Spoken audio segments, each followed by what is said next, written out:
бо номи ёди худои меҳрубон салом, нур, баракат, ишқ ва зебоӣ дар хонадонатон. Як хотира аз доктор Али Муҳаммадияз хондам ва мехоҳам ин қиссаро барои шумоам бирасонам. Воқеан қиссаи хеле барои ман албатта таъсирбахш буд ва ман сари ин қисса фикр кардам ва мехоҳам шумо ҳам ин қиссаро бишунавед ва андешаҳои худатонро дар шарҳҳо бинависед.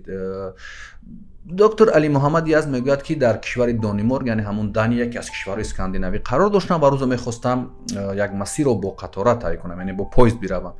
ва мегӯяд вақте ки вориди қатора шудам ва дидам як кӯдак бисёр шулуғ мекард, бозӣ мекард ва барояш ваъда додам ки агар қарор биншинад, ором бигирад, як шоколод барояш мехарам. ва ҳамин гуна мегӯям масир тай шуд, кӯдак ҳам ором гирифт ва ман бовар кард. вақте ки масирро тай кардем, вақте ки ба ҷои лозима расидем ва мехостам ки аз қатора берун бароям, пулис ба ман гуфт ки аз шумо шикоят шудааст ва шумо бояд ба қароргоҳ биравед, ба қароргоҳи мо биравед. Мегӯяд таъҷуб кардам ки ман қонунеро нақз накардам, даст ба қонун вайронкунӣ назадам, чаро бояд боздошт ва бозпурсӣ бишавам.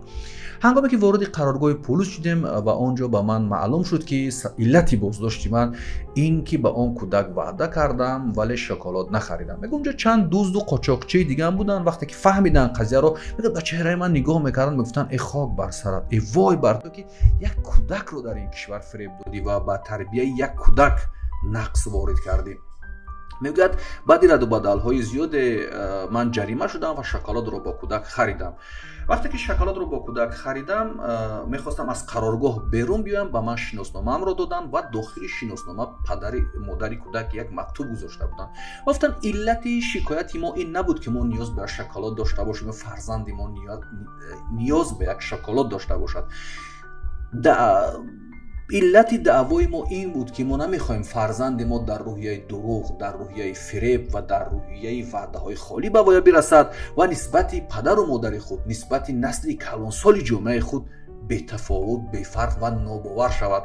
ва мегӯяд вақте ки инро хондам, воқеан хеле таҳти таъсири ин мактуб қарор гирифтам ва солҳо ба ман лозим омад ки ман ин иштибоҳи худ, ин хислати худро ислоҳ кунам ва ба ҳеҷ кас ваъдаи холӣ надиҳам.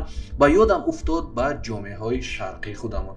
воқеан вақте ки мо ҳам дар тифлӣ ё шумо ҳам бинандаи гиромӣ шояд бисёр шунидед ки вақте агар имрӯз ҳам ин бисёр роиҷ аст, вақте ки кӯдак хоб наравад, уно аз ким кадом аҷинае метарсонанд ва мегӯянд ки агар хоб наравӣ ҳози баба омада туро мехӯрад, ё агар бештар гира кунад мегӯянд туро ба духтур мебарем, аз духтур метарсонанд, ва агар беадабӣ кунад мегӯянд ҳозир милисаро ҷеғ мезанем ва милиса адабӣ туро медиҳад, аз ким кадом як девсираduро метарсонанд ё дурӯғаш мегӯянд, ё мегӯянд агар ту қарор бишинӣ ё ин корро кунӣ ё ин шеърро азёд кунӣ ё ин китоба хонӣ, мо барояд фарду велосипед мехарем ё як шоколод мехарем, як ширинӣ мехарем. вале мутаассифона ин ваъдаҳоро медиҳанду ба ин кӯдак иҷро намекунанд. ва ин кӯдакони мо дар ҷомеаи мо дар рӯҳияи дурӯғ, дар рӯҳияи фиреб, дар рӯҳияи ваъдаҳои холӣ ба воя мерасанд. вақте ки мо дар ҷомеа нигоҳ мекунем ва имрӯз хеле шикоят аз оне ки дар бозор аз торозу мезананд, дар муомилаҳо дурӯғ мегӯянд, дар ин ҷо фиреб мекунанд, фалон сиёсатмадор ваъдаҳои холӣ медиҳад ва мехоҳем иллати инро бикобем. вале мо дарк намекунем ки ҳар як нафари мо дар ин ҷомеае ки дурӯғ мегӯяд, фиреб мекунад, ваъдаҳои холӣ медиҳад, нақш ва саҳм дорем.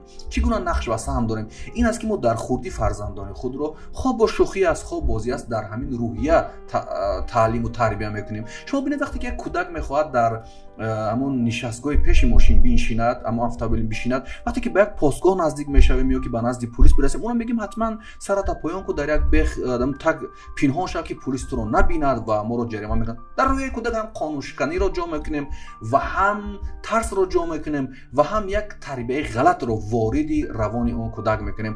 вақте ки инҳо бузург мешаванд ва вориди ҳамин ҷомеа мешаванд ки ману шумо дар он зиндагӣ мекунем. мавлоно чӣ қадар зебо дар ду мисра мегӯяд ин ҳолатро. мегӯяд ин ҷаҳон кӯ ҳасту феъли мо нидо, ин ҷаҳон кӯ ҳасту феъли мо нидо, сӯи мо ояд нидоҳоро садо. ما هر چی که کردیم به طفلان خود به نورسان خود بالاخره عکس العملش میبینیم، بالاخره این به خود ما برمیگردد و همین است که در جامعه دیگر دروغ، نیرنگ، فریب و وعده های خالی به عادت تبدیل می شود. اگر فرزندان ما و شما دروغ نگفتند یا به کسی وعده خالی ندادند، هم حتما به وعده کسی باور میکنند، به دروغ کسی باور میکنند یا در این مناسبت ها اشتراک میکنند. من فکر میکنم که از این داستان، از این اندیشه خیلی می شود پند گرفت.